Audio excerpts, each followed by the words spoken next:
My name is Era, and I'm the host of the Tamil Creator Podcast. I chat with creators from all over the world to share their stories and discuss hot topics in a way that I hope inspires, educates, and entertains you.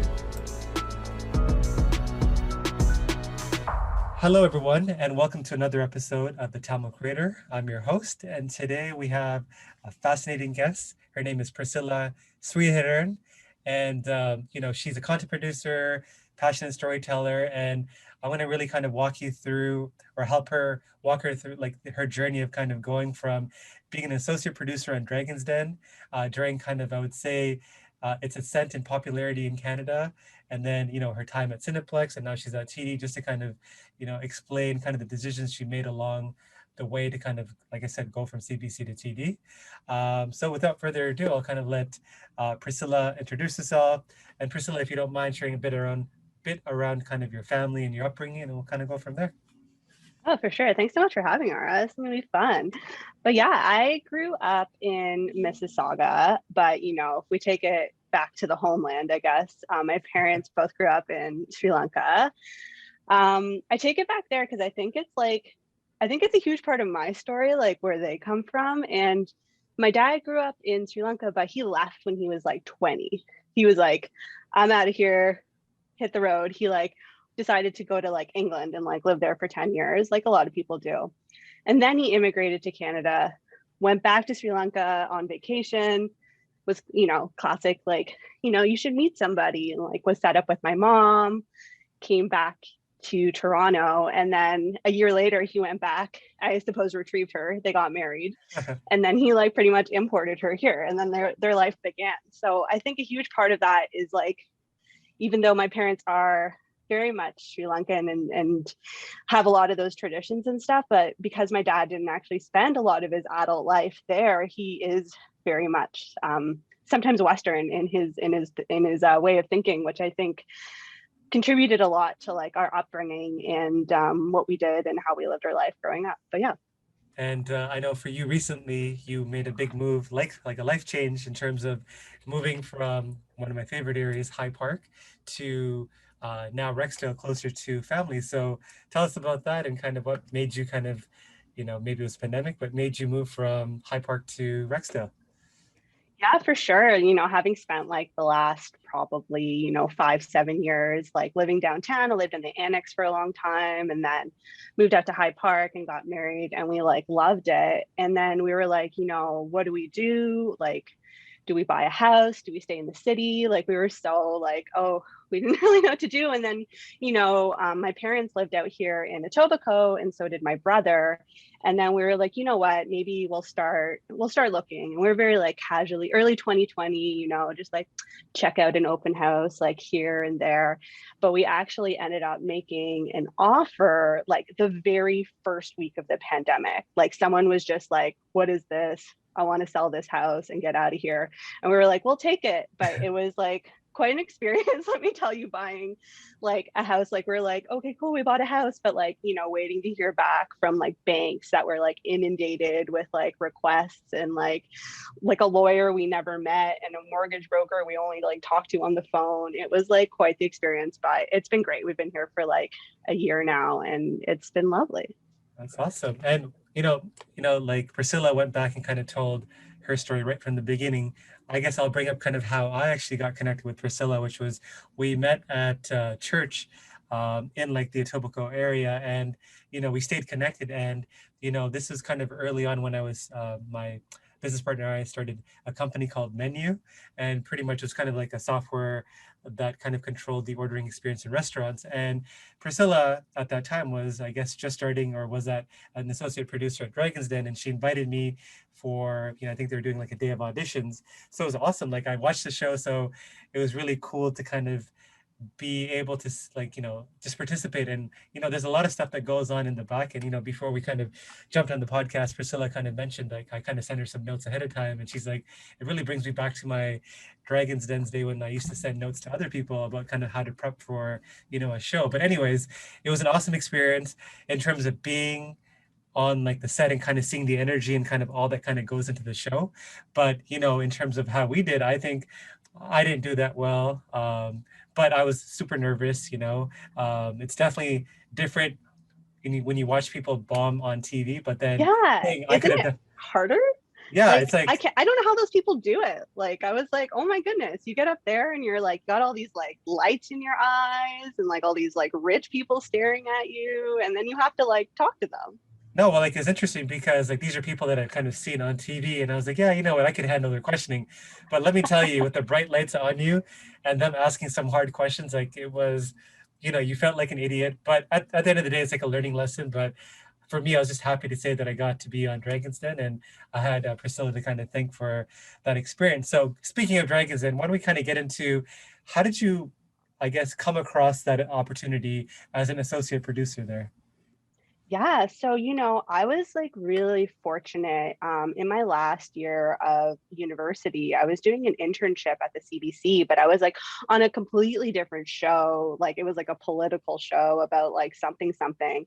But I happened to work on the same floor as the Dragons Den team, and they were looking for like an entry level like position, like so they call it like a production assistant. And I was like, cool. Everyone's like, you should apply, and like my executive producer talked to their executive producer, and I was just like, cool, I'll apply for this job, like why not? And then I like got it. So I actually was working like full time like March in my last year of university because I was like, why not, this is great. And then after I did that for a couple years, and then they were like, you know what, like you seem into this, like why don't you try like producing some pitches or like become an associate producer and get into that. And I was like, absolutely. So that's kind of how I got started off there. What does an associate producer do? Like I've heard the title, but like maybe you can break that down. For sure. And I think it's so funny with all those like industry terms too, because it's like, it depends on the show. It depends. It's different from like a movie to whatever. But I'll tell you what I did. And it was really fun. It was, so we were in charge of the whole thing. So we would work on everything from like before the show started, while we were filming. And then we would help out with some of the editing. So basically, the first part of the show was the most fun, which was like, go find, X amount of entrepreneurs across the country. And basically what we would do is they'd fly us all around. So I've been, to every province in Canada, and we would basically set up shop and we would have open auditions. So we would basically we would sit in some cities and people would just come and pitch us all day long about their businesses. And then afterwards we would select the ones that we thought were like the best fit for the show. They would fly into Toronto, and then we tape actually the whole season in about 20 days. So that's like a crazy part of the show. So we would film like 20 days, we'd film 12, 13, 14, 15 pitches a day. And then that would be all of the content that we would get for the show. So during that time, we would work with the entrepreneurs to help them put together their presentation. We would be like practice with them on the phone, like what props are they going to bring, like how are they going to entice the dragons, do they like need to give out a sample, do they need to do like a demonstration, do you need to bring a pirate ship in the den, or like do you need to fit your super like fast car in, kind of coordinating all that stuff for them. And then you film, and that's super fun. It's crazy, like you felt the energy like in the den. And then afterwards we would go, and this was what we would do for most of the year, which is we would edit. Because like you probably experienced when you were in the den, or I was like, you were probably in there presenting for like 20, 30, 40, sometimes people are in there for an hour, but what you end up seeing on TV is only 5 or 6 minutes sometimes. So it's like, okay, cool, like how do we take 50 minutes of content and make it 5 or 6 minutes? And so that's what we would do. It's called story editing. So we would like sit with the editors. We'd like be like, how do we tell this long story in a short amount of time? And so that's what we would spend the bulk of our year doing, just kind of editing down the show. And what was your criteria for like picking entrepreneurs? Like, was it necessarily the coolest products or like, awesome personality? Or sometimes, you guys also did features of like entrepreneurs that did horrible jobs. Like, you're like, what are they doing on this show? So how do you go about selecting people? I think the universal like requirement across the board was like passion.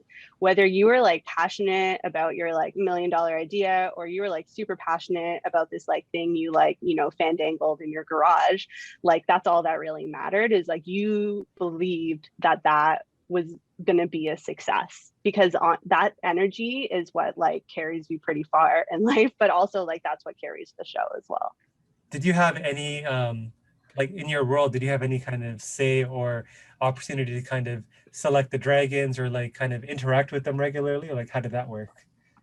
For sure. Yeah. Like you definitely would interact with them, especially like, you know, when we're filming or if they have to come in and shoot promos or like do other like media content. And they're all like so nice and so kind. And like, even like, you know, they're, you know, some of them have like quite the personality, but they're also just like real people. Right. And like, they're so sweet. And some of them would definitely take the time to like learn everyone's name and like know who everyone is. And so honestly, they're just like a nice bunch of people. I know they're all nice, but who would you say was your favorite dragon in the time that you kind of worked at Dragon's Den?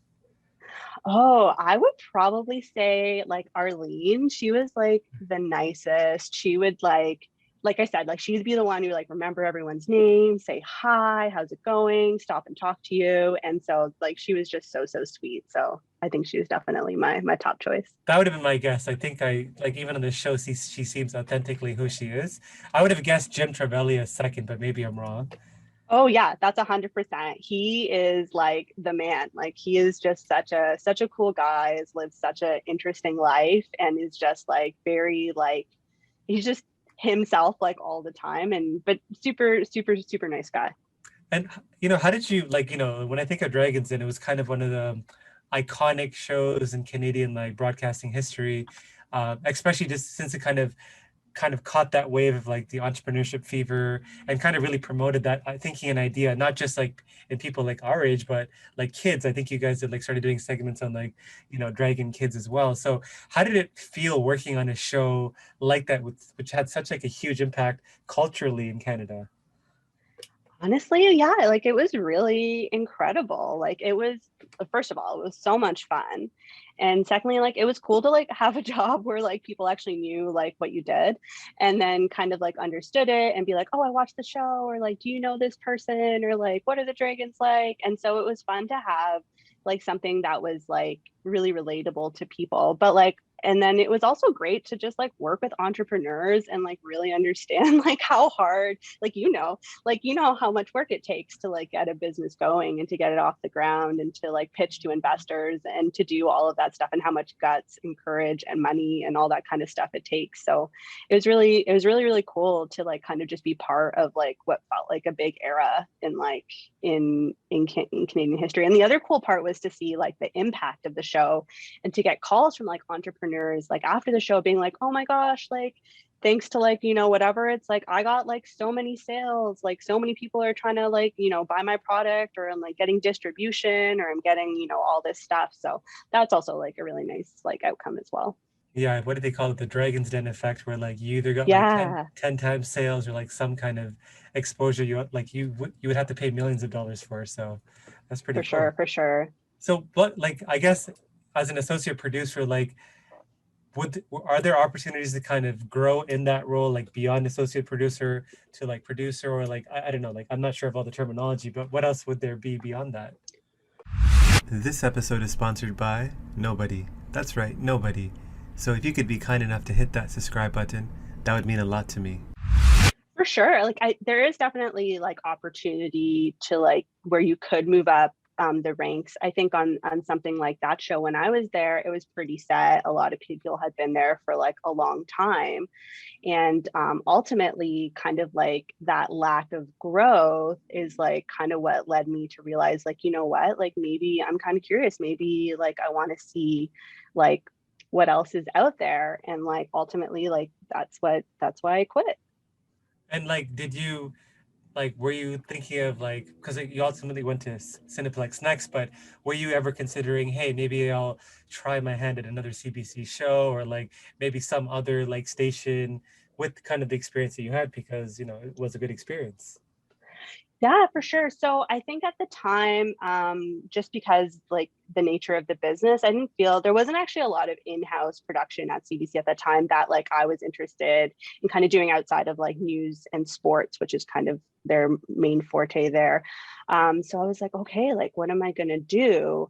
And I'd been thinking about it for a while and really putting off like telling them that like maybe I wasn't going to come back. And then I was like, you know what, like, because I didn't have a plan, like I didn't know what I want to do. I just knew I wanted to move on, and I knew if I stayed I would get stuck, and I would never make the jump. So I literally quit, and I had no plan.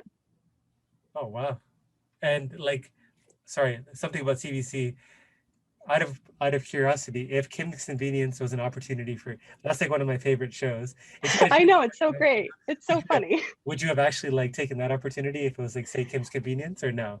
Oh my goodness, of course. But like that is, it's like a dramas are like a different ball game than like reality lifestyle producing. And it's a grind. But yeah, usually those shows are actually done by outside production Okay. companies, and then they're just aired by the CBC. But oh my gosh, if I could work on Kim's Convenience and like hang out with like Appa and kimchi, like why not? I love that show. I was so sad when it kind of abruptly ended, but it's okay. Yeah.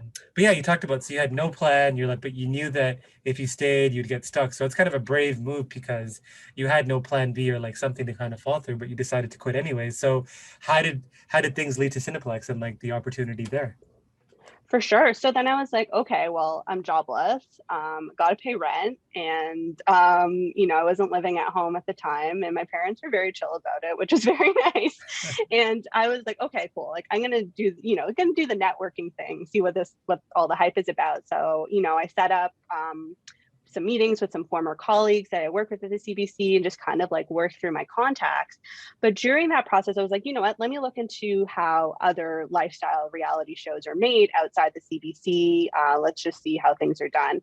And then the realization that I came to is that the situation that I had kind of, worked in, where I got to work on everything, right? Like I got to audition these people, and then I got to like produce them for the show, and then I got to do the story editing, doesn't really exist outside of that context. And so what you end up doing is in that industry is you end up specializing. So you're like, I only do pre-production, I only do production, or I only do post-production. And I was like, I don't want to do that. I want to do it all. Like, what am I going to do? Like, this job doesn't actually exist anywhere else. So I was like, oh man. And, I had a friend who was working at Cineplex at the time, and she's like, you know what, like we have some extra work. Like, why don't you come in and do some freelancing for us? Like just some freelancing, like producing production stuff. So it's like, okay, like, I mean, that definitely feels like a huge step backwards. But I was like, let's try it. And, I started working there, and then I actually picked up a contract from them. And Cineplex, like totally different. It's corporate video production, but you get that journey, you get that end to end. Like, here's an idea, let's like come up with the idea, let's film the idea, let's edit the idea. And I was like, cool, like I'm on board for this, like why not? And ultimately I ended up staying there for 2 years, and it was like, or 2.5 years, and it was the wildest 2.5 years of my life. I learned so much from that time there. So honestly, it was the best move and decision I've ever probably made. What was something that you learned there that you didn't learn at CBC or like at during Dragon's Den? For sure. I think it at CBC, it's a machine. It's like there's so many people, and there's so many roles, and there's so many things. But when you do that like corporate video production, you're a little bit more of a one man band. Like you're kind of have to do it all, right? Like you have to go and find all the people, and then you have to secure the location, and then you actually have to hire the crew who's going to like film it, and then you have to tell them what to do, and then you got to make sure that like the footage gets back to the office, and that like the editor looks at it, and then it all gets put together, and then get all the approvals and stuff. And so it's really it's much more dependent on you, but because of that though, that means you get to really influence like the outcome of the content. So when you say you created corporate content, is that kind of the stuff that shows up in the pre-roll when you're watching movies? Yeah, Ah, so we called it the pre-show. So yeah, there was like the show before the show. So we would do a lot of that content.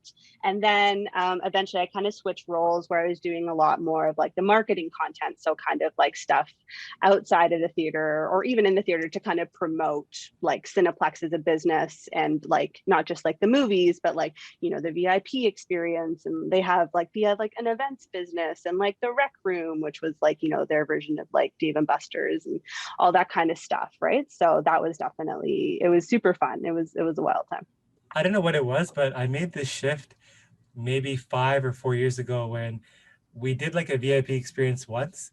And I was like, I'm never going back to watch No. a normal theater ever again. I'd rather go to the theater once a year or once every 6 months whenever I can afford to go and do it properly, where like you get like, a pretty good menu, like not no kids. It's like 20 people in the theater, like it's quiet, it's like an enjoyable experience. Like I don't see why anybody would watch a movie in any other way or any other fashion. So I 100% agree with you. And that was like, it was so cool. And I was like, what is this experience? I've never done it before. And it was just it's amazing. It's a really cool product offering. And I really hope movies kind of survive post pandemic, because I would definitely love to go back to a theater one day. yeah, I'm curious about your thoughts on like, I mean, nobody kind of knows, but how do you see the movie experience kind of rebounding after COVID? Because it's been shut down or pretty much shut down for about a year and a half now.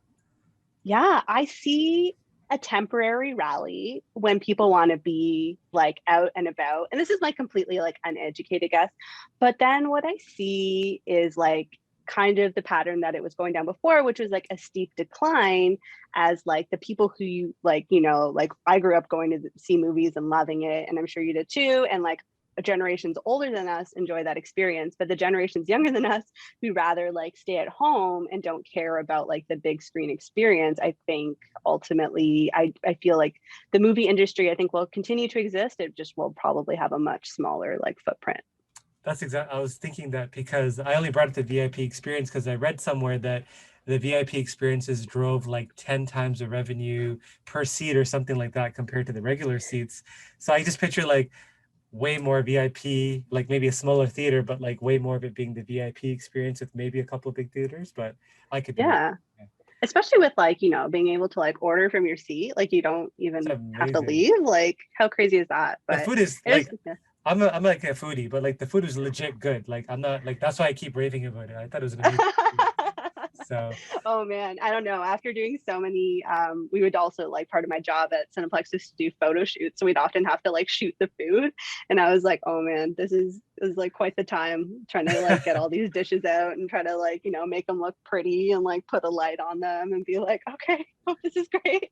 so now that you kind of said that it's a bit more like the stuff you're doing at Cineplex was like corporate like production, I guess the transition eventually to kind of move away from the TV/film industry into kind of TD makes a bit more sense now. But I would love to kind of hear your thought process on, you did Dragon's Den, you went to Cineplex.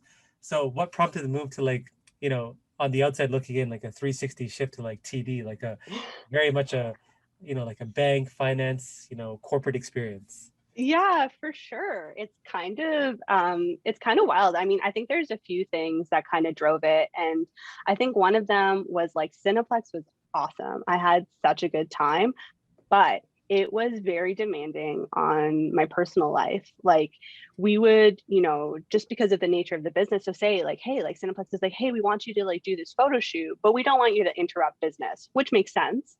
So you're going to shoot after hours, which means like if we wanted to do a photo shoot in the theater, it would start at like 10 p.m. and we'd shoot till like 8 a.m. And or if we wanted to shoot in the rec room, same thing. We'd start at like 9 p.m. and like finish at 9 a.m. And that was just part of the job. Obviously, that wasn't like the everyday, but it was just a bit more like it was really hard and really just kind of like exhausting. Like I remember once, this is probably, I call this like the worst day of the year, which was I went to a photo shoot. It started, like I said, it probably started at 9 or 10 p.m. I probably worked the whole day, went to the photo shoot, we did the whole thing. It was probably like a 12, probably like an 11-hour shoot. So it was like, cool. But then I like had another photo shoot later that day. So I was like, you know what? I'm going to run home, catch a few Z's, we'll sleep for a few hours, and then I'll just jump out and head out to that other photo shoot. I got home and there happened to be, which I'm sure you're familiar with, fire alarm testing day. And Oh gosh. I felt like I was in some sort of torture chamber. I would like fall asleep for like 10 minutes and then it was like the sirens would go off and I was like, oh my gosh, this is like the worst day. And then I had to wake up and I had to go to like another photo shoot for like, 3 or 4 hours. And I was like, you know what, this lifestyle perhaps might not be like super sustainable. And I was looking to, get married and, my husband is like a teacher, so he has a very like normal kind of schedule. And I was like, I really love this and I love it so much, but if there was another opportunity that would come up, I was like, kind of curious to see what else was out there. And then I had another friend who worked at TD. And she was like, it's great here. Like, we have a creative team, it's like in-house production. Why, like, I'm going on maternity leave. Why don't you like come in and interview for my position? And so I did that. And yeah, like I never like you never think growing up, like I'm sure you're laughing too. It's just like, oh, you can be like a creative and like work for the bank. Like, yeah, like it's wild. Like there are many creative teams like within TD and lots of other banking institutions who are doing really interesting and good work. So I never thought I would end up there, but it's been good so far. I guess a common thread that I see, and I want to kind of share, just to kind of recap that with the audience, is like, a lot of people talk about applying for jobs, and you hear this saying, it's kind of who you know and networking.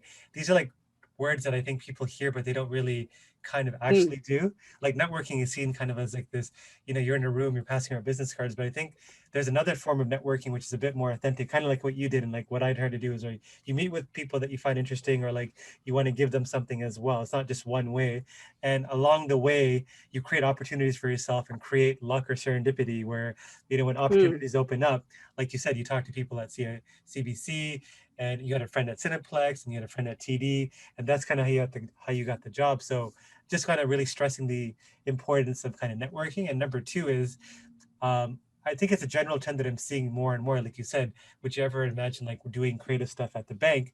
But I'm seeing more and more companies having almost like a content side to their business, because the content is the storytelling part of it, which really helps drive home kind of the story of their business, makes it more relatable to their customers. Even something like a bank, they're trying to make it more personal, especially TD with like, the green chairs, 7 days a week, etc. So, yeah. yeah. Always on kind of behavior. But yeah, like it is really interesting to like work for a bank or work for like any organization where they're like, yeah, they value creative and creativity and your input too. And I think a huge part of our job ends up actually kind of being a lot of like education on best practices for like video production, and what's the best way to like communicate something out when you're looking to like incorporate like multimedia, whether it be like anything from like a great PDF infographic to like a stellar like video that's going to communicate your message, right? So like I definitely like I was like, oh, you know what, I'm just going to land here for a bit, catch my breath and then kind of see where it goes. But after my 1 year maternity leave, they're like, well, why don't you stay on? And kind of like jokes on me because like it's actually really awesome. So I have like a great group of colleagues and it's been a lot of fun. That's awesome. Well, we kind of talked a lot about work, but obviously you want to kind of get to know Priscilla the person. So like, some of the things I'm curious about is like throughout this journey, it seems like your family, especially like your parents, seem pretty like chill or relaxed about kind of the decisions you made. So like tell us about the impact they've made in your life around the choices you've made, whether it's career or personal. Did you know that every time you left a 5 out of 5 review for this podcast, a Tamil parent lets their child pursue a career in the creative arts? Okay, that's probably not true, but if there's a chance that it is, do you really want to jinx it? Leave a review. Do it for the young creative in you. Yeah, for sure. I mean, I think they're like me and my parents are very close. And I think, when I reflect back on like growing up, my parents really, I think, really went out of their way to make sure that like we could make our own decisions and that we would make good decisions still, but like that we would have the freedom to kind of choose what path we wanted. And I think a lot of that just stemmed out of their own like, and I'm sure we've all kind of seen it within our culture. It's just like, sometimes you see someone kind of get pushed down an avenue that they don't want to go, and it can end up being pretty devastating. So I think for them, they were just like, no, we don't want that. Like, we live here. Like, I think they were very like we live in Canada, like we want our kids to like choose what we want to do. So they're like always extremely, extremely supportive of our like decisions. You know, when I was a kid, it was like, I want to be like a broadcast journalism and like I want to work at the CBC. Like I think I literally have a document at home that says like I want to be Peter Mansbridge. and, and so, well, like half of that dream came true. I like ended up working for the CBC. Like they were incredibly supportive of like, you know, applying. Like originally it was going to be journalism school, but you know, I ended up going to Ryerson for like a radio and television program, and they were very like, yeah, you know, like you're the one that has to work for the rest of your life, so we hope you really like what you do. So they're incredibly supportive, like all the way through, even when I like quit my job, when I switched to Cineplex, when I switched to TD. Like I think part of them even laughed. They're like, we let you do anything, like you could have been anything and you still somehow ended up at a bank. So. Well, it's like, not that I'm like a dad, like a parent, I have like this framework in my head that I kind of put together, which is like, at the beginning, you're kind of like, not a dictator, it's the wrong word, but that's the best word I can think of. Then you become a coach, and then you become their friend. I feel like, based on a lot of experiences, like whether it's my own parents or like parents that I know, like friends, parents that I know, a lot of them like stayed at the dictator stage for a long time and never Right. really moved to the coaching stage, and they kind of skipped over to the friend stage eventually after like a lot of trials and tribulations. So it's really interesting that your like parents like executed that very well, because like, you know, like you said, you felt empowered to make your own choices and not like do what they told you to say, or like what, you know, their friends or like would say about, hey, like my daughter's doing this instead of this. So it's really cool to For hear that. sure. Yeah. Yeah, and I think like I don't know, like I mean, I can't speak for them, but I can't imagine like some of the perhaps maybe flack they picked up on their end for like choosing to live and, you know, allowing us to kind of live a little bit differently than even like our other family members, and then definitely a lot of people like in the community too, right? So I think they weren't really too afraid to be like different. I think they were much more focused on like the bigger picture and what they wanted for us versus like either what they grew up with or what other people's like expectations were.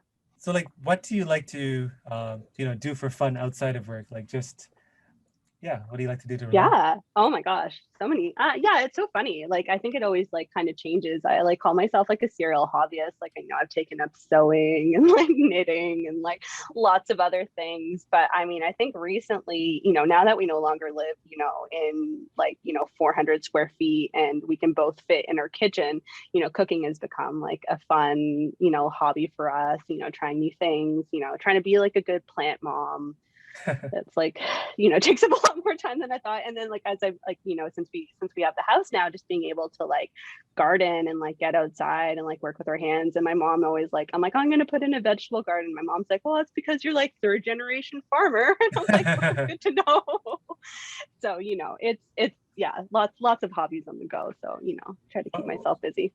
One of my dreams, but I think it's more kind of a dream that it sounds great, but I know it'll be a lot of work. But I would love to, when I'm older, even like, I don't know, maybe the next 10 years, like have a small farm, like hobby farm or like farm outside of the city, Right. where I get to like kind of go away from the city, get my hands dirty, plant stuff, maybe have like some chickens and like, you know, some animals there, sell organic eggs or something. I don't know, like it's like this very like romantic idea in my head. So it's really I interesting to kind love of that. thought That's so that out. funny. I think if I told my parents I did that, they'd be like, "We didn't move all the way to this country for you to like, you know, own a farm. Like that's what we left." So that's so funny. But I love that. No, it's so true. Like, and I think it's like there's something really peaceful and like kind of charming about it. And like also just like, you know, being able to like grow your own stuff and like just know where your food comes from and food sustainability and all that kind of fun stuff. Well, I think with food sustainability, I think hydroponic farming, and like, I think a lot of how a city structure will change, where instead of growing food like, you know, 2 hours outside the city and getting it shipped in, I think there's going to be a lot more urban farming and like urban like I guess like these plants like Yeah. hydroponic farming. I think so. That'd be interesting to kind of watch for. That's an area that I'm very interested in as well. So I will keep me posted because like that is super fascinating. Like the idea that like you could grow food like right next to your house. You don't have to like, you know, travel too far to like get it. And also like much more sustainable than like big farms with like all the water and waste and all that kind of stuff that they produce as a byproduct. So actually, I've seen in some grocery stores where they actually started planting some like some of the herbs and stuff, and it's actually grown right in the grocery store. So you get fresh stuff. It's pretty cool. What? That's so cool. There's a Sobeys like by my house where they do that. So it's pretty cool. Yeah. Oh, that's awesome. All right, cool. I'm gonna look out for that. Where do you see yourself like in the next 3 to 5 years? That's a great question. And it's one I ask myself pretty much every day because like I'm like, okay, cool. Like so far none of my moves have been super lateral or like whatever. They've all kind of been like a pivot, right? So I don't 100% have the answer to that. So I'm either thinking perhaps a creative adjacent role, like something where, you know, it's a little bit more like still creative, but perhaps maybe a bit more, you know, managing or like, or that sort of thing. And, you know, trying to bring, you know, a good name to hopefully being a good boss and all that kind of stuff. Or maybe trying something, maybe like something wild, like working for like a creative agency or a post-production house, kind of getting back into that world. Although I'm sure it would be crazy, but it could also be a lot of fun. Cool. A topic I'm super interested in is like money, not because I think it's like so. I guess what I find fascinating with money is like people have so many different views on it, and people are like really hesitant to talk about it. So I'm curious because my viewpoint on money is it's just a tool to kind of live the life that you want to live, and Right. as long as you know what you need and how much you need, like there's no reason to make more than that. Like it's not like this endless game I play. So what is your stance on money and like investing? I'm just curious about that. And Oh my gosh. Well, thank you for asking because I agree with you. Like, I don't think there is enough transparency on this specific topic. Like, I feel like a lot of people just kind of like lock it down and be like hush hush about like how they spend their money and what they do.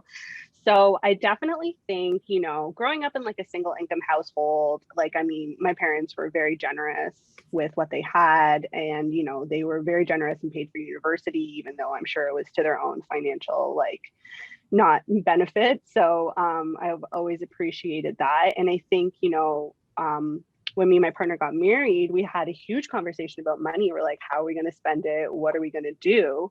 And one of the first things we did was he had about $30,000 in school debt that he hadn't paid off yet. I'm like, cool. What are we going to do about this? And we probably crushed it in about 6 months. wow. So we were like, cool. Well, why don't we try to keep this up as much as we can? So, you know, we have tried to live not like super intentionally, but it's kind of just worked out this way. We try to live on like about like 60% of what we make.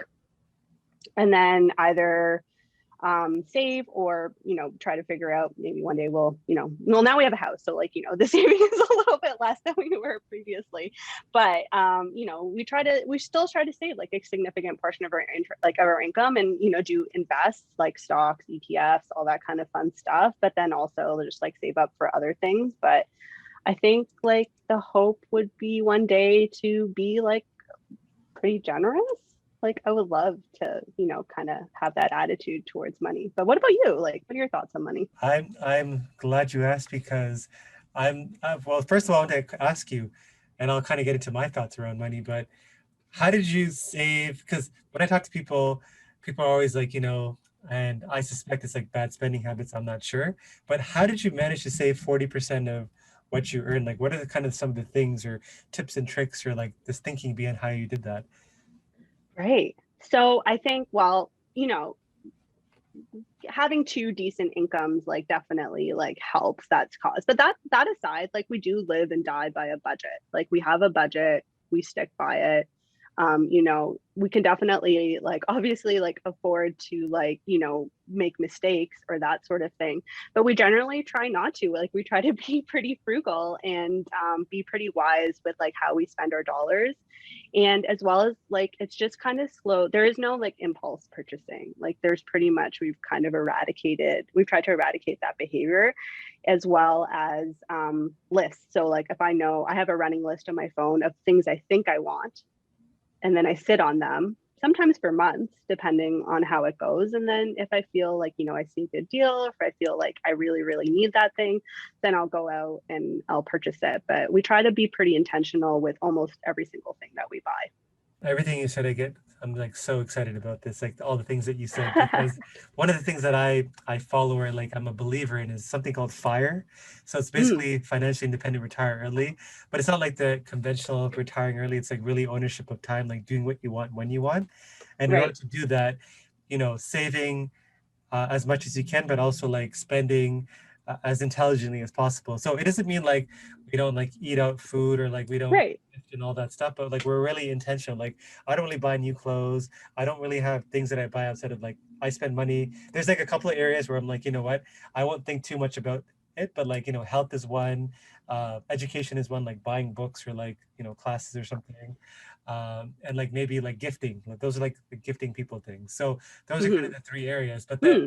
outside of that, it's like you know, we're very like intentional. Like we really, like you said, we think about what we're gonna buy. Like if it's like a $10 purchase and it's like something we'll get good value from and we'll use it for like 6 months, we'll buy it. But if it's Right. like $1,000 purchase, we'll sit on it for like 2, 3, 6 months, be like, hey, could we live without this thing for 6 months? If we don't need it, then we probably don't need to buy it.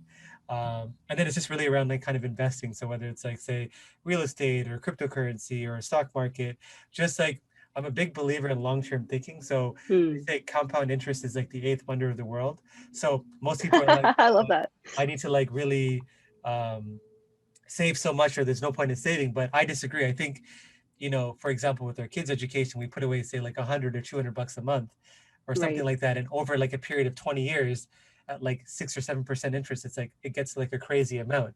So we think of Absolutely. saving the same way. We're like going to just save very purposefully, try to enjoy the present while thinking about there will be a future and think about our why. So like for us, we're like very Hmm. relationship centric. So for us, what's the point of money? The point of money is to have Right. time, have good health, you know, gift it or give it to others as well. So, you know, how much do we need to do that? And then kind of just work towards that. So, yeah, A it's just kind hundred of really percent. working backwards, I guess, and just knowing knowing my why and kind of how much do I actually need to live the life that I want to live. So, No, and that's super cool because it's like, I mean, it's not just like a defining moment for your, not like a defining, word for your life, but for your finances, and really everything can kind of level up to that. And I think that's really beautiful because like that makes to me, I'm like, that makes so much sense. because I think financial freedom will be the thing that people will chase in the next like 5 to 10 years, and I think COVID accelerated that thinking because if you have that, you can make life choices or career choices that are not so money centric. It's like, do I actually want to do this and do I enjoy doing this? I mean, there's no job that's perfect, but you can get closer to the kinds of things that you want to do. So that's just my. For sure. Yeah. And I think you're right. Like with some like creative thinking, like for example, like we rent out our basement because, and that we bought a house with the intention of, renting out at least I part of love our it. basement. Yeah, Yeah. And it was, you know what? It's honestly, it's provided us with like a lot, even though like, whatever, it's a basement apartment and, it's totally cool, but it's provided us just like with an extra level of security. Like, like someone loses their job or, you change your mind or like, you're really not feeling your work situation, like, just having the freedom or even just knowing that you could be okay without something is remarkably freeing. You're not just like, you have to have this job. I love all the things you said. I can't even say how excited I am. But um, No, yeah, for sure. So so it's I it's been interesting. so I know one of the reasons kind of you moved was kind of to be closer to family and like you knew a bunch of people in the area. So I like obviously like Toronto has a fairly large Tamil community, but like growing up, did you um like go to a lot of like Tamil events or like, you know, were you connected with the Tamil community? Like what kind of impact have they had on you, the community had on you, both from a professional and personal point of view? Money can be hard to come by, but here is $100 opportunity for you. Join my free newsletter for free exclusive content and a free chance to win $100 when I hold special draws. Did I mention that it's free? Oh, it's such an interesting question, Ara, because for me, it's one I definitely kind of look back and I'm like, ooh, that's a tough one because we really kind of grew up outside of like the Tamil community. Yes, we were Tamil. Um, all of our family lives pretty much in the GTA. My parents very uphold a lot of like the values like within the community, but at the same time, we're also incredibly different. Like my parents never actually taught us to speak Tamil, like not a word. Like I cannot put together a sentence to save my life. I know all the food. That's about it. And I think that actually made it really kind of hard to connect with the Tamil community because like I wasn't like wasn't like white enough to actually like hang out with the white kids, but wasn't really like Tamil enough to hang out with the Tamil kids, and they would be like, "You're so whitewashed," and I'm like, "No, but I'm so different." Anyway, so we kind of it was hard. Like we didn't really hang out. We didn't have a lot of Tamil friends. But I think, obviously just, experiencing the community, a little bit adjacent is there's so much warmth there, and there's so much love there, and it's so cool, like obviously to like, network and navigate through the community. I do hope like in my adult life is something I get to be a little bit more a part of now that, I'm mature enough to handle, my state of being. Knowing all the words in Tamil for food is the most important thing. So you have your priorities right.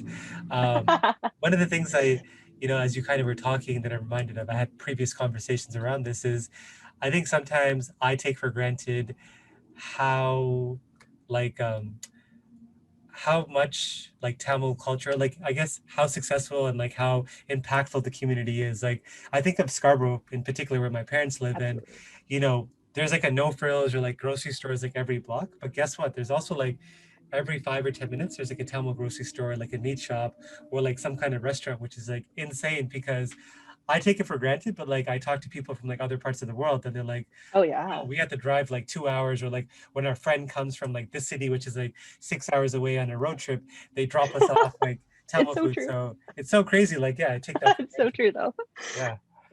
In terms of like personal legacy, that's another question I love asking is how would you want your friends and family to describe you in a few sentences?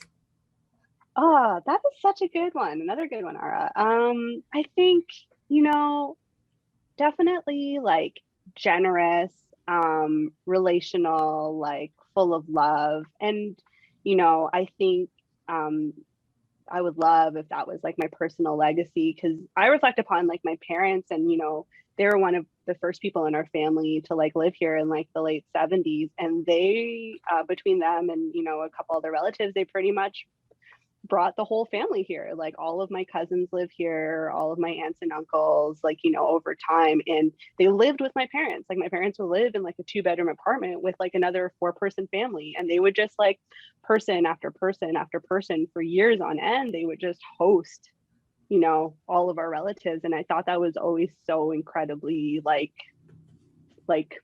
generous and very selfless of them. So I kind of hope like in some way I could kind of leave that same legacy, obviously probably not in the same way because the whole clan lives here, but whether it's with my money or my possessions, or just being able to offer whatever kindness I can out there, I would love to leave like a similar type of legacy. That's amazing. Yeah. Like I know that story because it's like a common story, but Right. as you kind of said it, even though I'd love to be that generous, I don't think I could be like, even though like we live in a condo that has a second bedroom, I don't know if like I No, could yeah, let no, like no. like I so now agree. so when I think about it, it's like our like like the generation of our parents, like they were super like open and like generous with, even though they didn't have that much, considering they came here with like pretty much nothing. So that's Exactly. pretty cool. Um, who is one person in the global Tamil community and one person that isn't that you admire and why? Oh wow. I'm gonna say Aura, I don't know. That's another good one. I think, you know, I always have a tough one with these types of questions because it's like so hard to like pinpoint. You're like, who is that like one person that like speaks to you, or like, you know, whether they're Tamil or otherwise. So I'm not. Hmm, who would you pick? Not to like put this back on you, but Yeah, perhaps you could no. provide me some inspiration. In terms of Tamil, like you said, I think even during the course of doing something like this, like I feel like it's like recency bias where I've met so many interesting people. Like you said, I can't even pinpoint one, but I think one of the first people that kind of inspired me to look at the Tamil community, and my answer has changed because I've seen other people that inspire me more, but at the time was Ridhisan Yogana. My goodness, Ridhisan, but he was the co-founder and CEO of Labara, which is like $1 billion telecom in the UK. And like he basically like he started this company with his two friends. They were sitting in like a some airport in Europe because they're based in the UK. And they looked across the street, they saw this massive building that was a telecom building. And they're like, Right. wow, there must have been a lot of energy and thought and things, just like passion to build something like that. And they're like, oh, why can't we build something like that? And literally that was kind of the start of how these three immigrants to the UK that were like young, built this multi-billion-dollar telecom company that they sold. And I actually got to meet him as well. So like, it was really cool to like meet someone like that. And like, he kind of gives back a lot as well. Like he donates a lot to like the refugees and things like that. So I would say he's somebody that I would kind of, one of the first people that kind of inspired me, but I've met so many people along the way that each person, like, I could say you inspired me now with your story, or like the last person, like there's so many For people in this sure, yeah. community.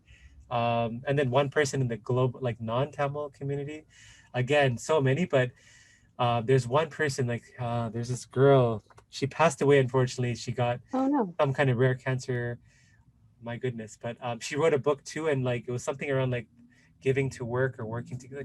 She basically created like a business that empowered people from the developing world to kind of Mm.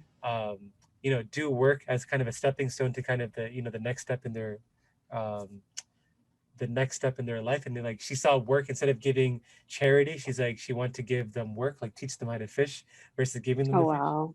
That's uh beautiful. Leela something, but yeah, those are like my two people off the top of my head. Yeah, no, that's so crazy, and that's so exciting, and it's so cool to see like so many Tamil people out there just doing like so many things. Like, and even just like with your podcast, I went back and like read all the descriptions, and I was like, these people are so cool. Like, I had no idea, like just the impact and just like the really cool stuff that like Tamil people are up to, just like in our neck of the woods. And I thought it was just like so wonderful and beautiful. But I will, if I had to give a global Tamil person shout out, I'm gonna shout out my grandfather. He passed away a couple of years ago, but he was like just a lovely human, and he spent a lot of his time outside, like in Sri Lanka as well as here, just kind of helping people navigate um the like immigration process, and just like really helping lots of newcomers. Like, he was never home. Like, he had his own phone line. He he lived with my aunt. Like, he was just taking the bus all through like Scarborough, Markham. He would come visit us in Mississauga. He'd take like 4 buses and just like show up. But he was always out and about, just like helping people, just like with whatever they need, because he spoke fluent English, he spoke fluent Tamil. And he's really just out there kind of helping our local community just kind of navigate some of the harder challenges of being here. I love it. I love that answer. um and what's like a piece of advice that you would give to your fellow aspiring Tamil creators out there? Yeah, for sure. I think, and I kind of touched on it a little bit earlier, but like, it's not always logical, but sometimes you got to go backwards in order to go forwards. So, when I left CBC, it definitely felt like a kind of a bit of a step back to kind of, take something that I was already kind of experienced in, maybe a little bit like, maybe like was like a little bit, something I didn't want to take, but then, ultimately taking it, and then, actually having a huge step forward in my career, and something that perhaps that didn't feel like actually a logical step. So sometimes, you gotta to sit back, assess, and then see where life takes you. And I think that's true like in your life, but it's also true just like when you're working on something creative. And I don't know if you've ever had this happen to you, but sometimes you're working on something and you're like, this just isn't working. And sometimes in the industry we call it like, you got to kill your baby.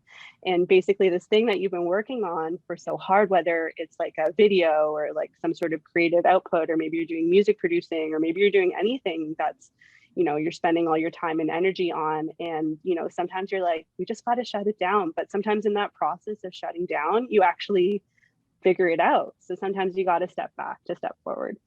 I like it. I mean, the closest analogy for me is like my first startup that I started.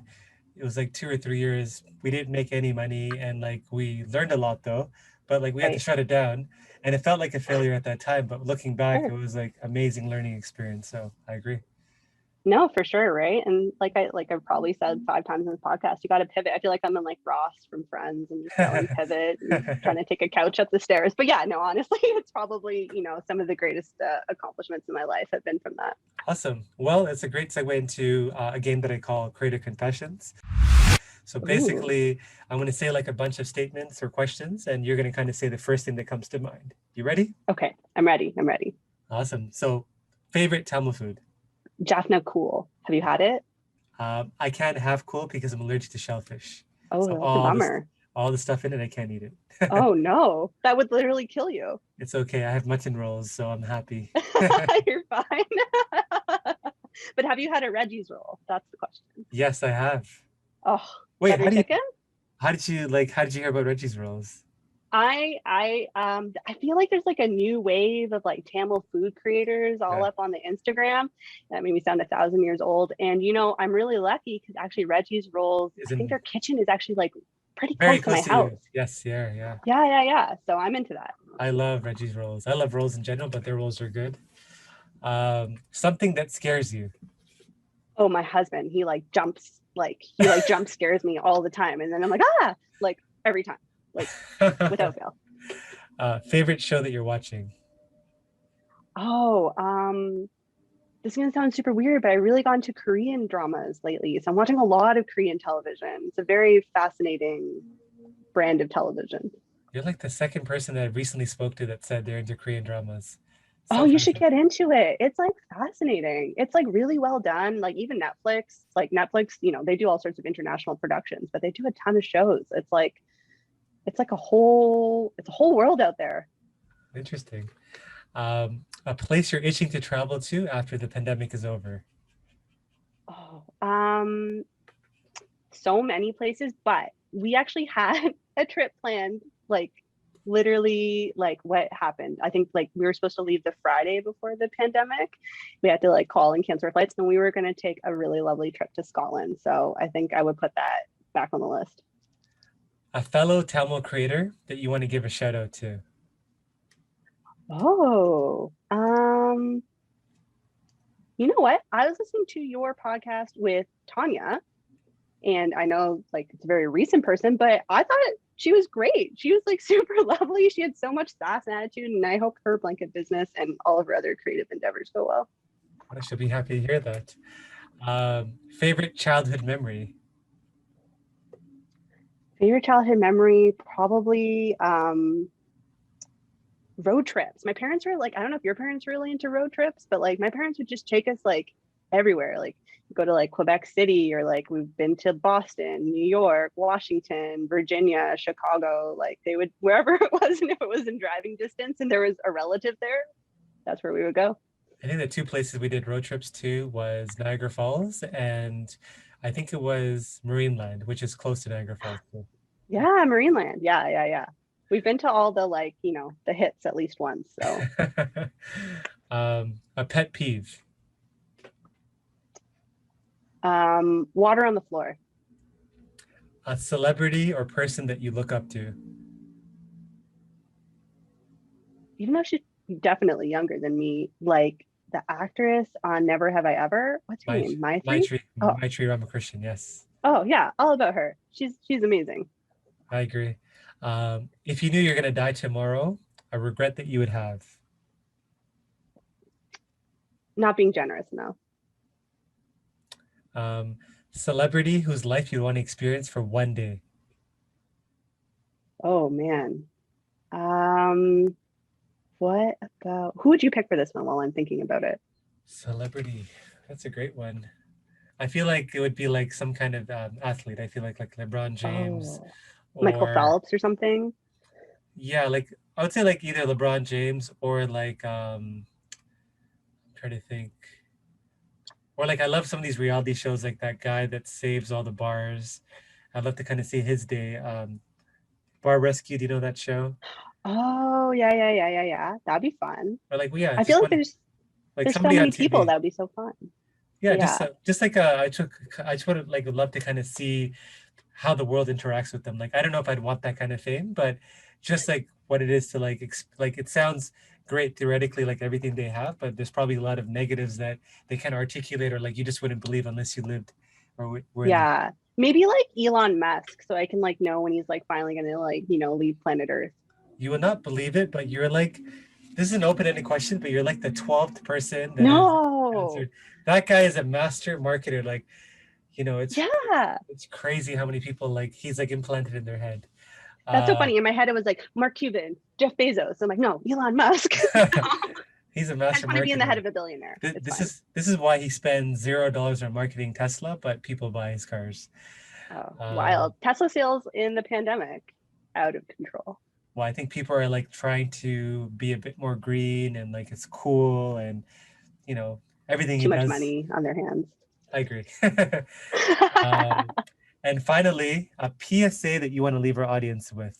Oh, my PSA would definitely be like, even though like the path less taken is often very interesting, even though it can definitely sometimes be a lot harder. Love it.